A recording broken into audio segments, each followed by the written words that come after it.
More and more, we are speaking of the pandemic in the past tense. Humanity has come together and reanimated like a bear awakening from a long winter's hibernation. We are slowly inching back towards normalcy. Parties with friends, dinners with extended family, work meetings in person, air travel, movies in theaters. That we celebrated my son's high school graduation a few weeks ago with nearly 100 family and friends, without mask and social distancing, is a testament to the power of science. The rapidity by which multiple effective vaccines were created to quell this century's greatest medical crisis is truly astounding. Diseases of lore such as the Black Death, smallpox, tuberculosis, and polio were sentences of death, debility, and suffering. Each of these maladies cast a shadow of pestilence over humanity for decades, even centuries. Yet, for our current day malady, we have multiple choices of effective vaccines created in 1 year, which renders the pestilence nearly innocuous. These vaccines have restored our courage to venture out of our homes, hug old friends, and dream of returning to lives that once were. So how did this seemingly magic remedy come to pass? We witnessed firsthand the scientific process in the public space. From inception of a hypothesis, research in the lab, clinical trials in thousands of patients throughout the world, and finally the real-world application with many, and hopefully all, of us getting a shot in our shoulders.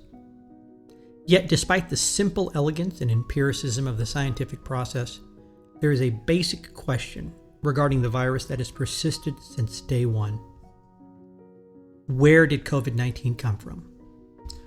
Early on, we were told that it likely originated from bats, then jumped to other animals in a wet market in China, and then the final fateful leap to man. Early in the pandemic, many scientists dismissed the notion that the virus leaked from a lab. However, recently the current U.S. administration reopened an investigation into the possibility the virus was man-made and came from a lab.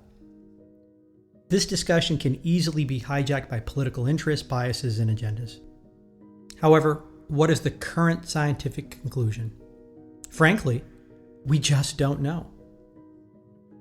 How is that possible? Science not only cracked the genetic code of the virus, but then reverse engineered effective treatments in record time. Yet, it cannot answer the basic question of where it came from. This underscores a simple truth. Science and the universe are complicated and nuanced. Scientists will create a hypothesis, experiment, and then either be wrong or right. Sometimes they change their minds. Initially, we believed the virus spread largely on surfaces. Then we realized it was primarily aerosolized. Mass mandates eventually came out, probably too late though. But we have to understand that science and the empiricism that serves as the foundation of the scientific method is limited. At some point, its reach and confidence ends. Sometimes scientists change their minds and shift course. This is not a sign of good faith or bad faith, but rather for me a reminder of the value of faith in my life. In March of 2020, my local mandir, a Hindu place of worship, in solidarity with the worldwide effort to curb the spread, closed its doors. There is an interesting dichotomy in Hinduism between the individual's pursuit of self-realization, some call it nirvana, I call it Brahmrup, and the central role of communal bhakti and devotion. The shuttering of the mandir doors eliminated the ability of the community to come together in celebration, prayer, and service. Services were continued digitally, but there was a loss of the intangible synergy of physical connection and communion with others. For me, and for many that I know, there was a feeling of visceral loss. The digital connection, though valued, could not replace real human connection. There was a void we could feel. That is why the reopening of the mandir in June of this year was met with such a sense of rejuvenation and reunion.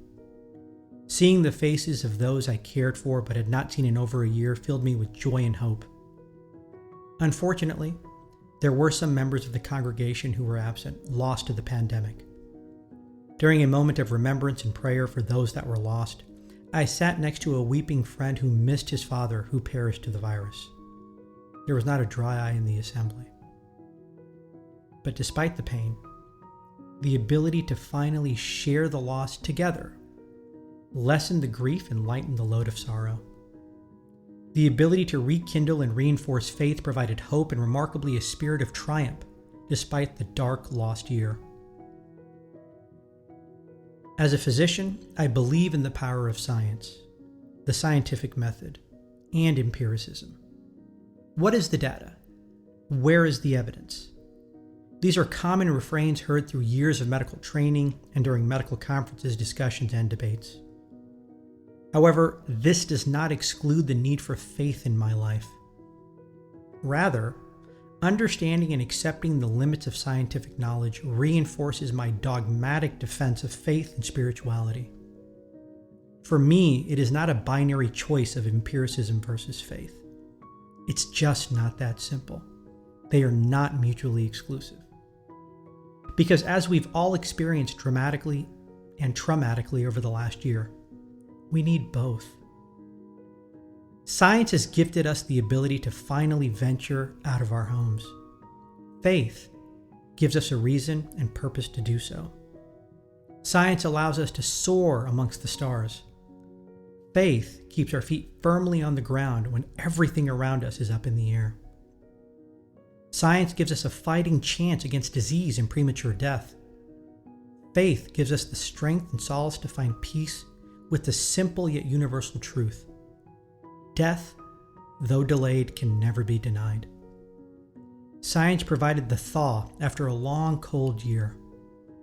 Faith provides the warmth so that we may blossom once again. My mandir is the place I go to foster and replenish that faith and feel that warmth. And I am eternally grateful to science for making possible its reopening.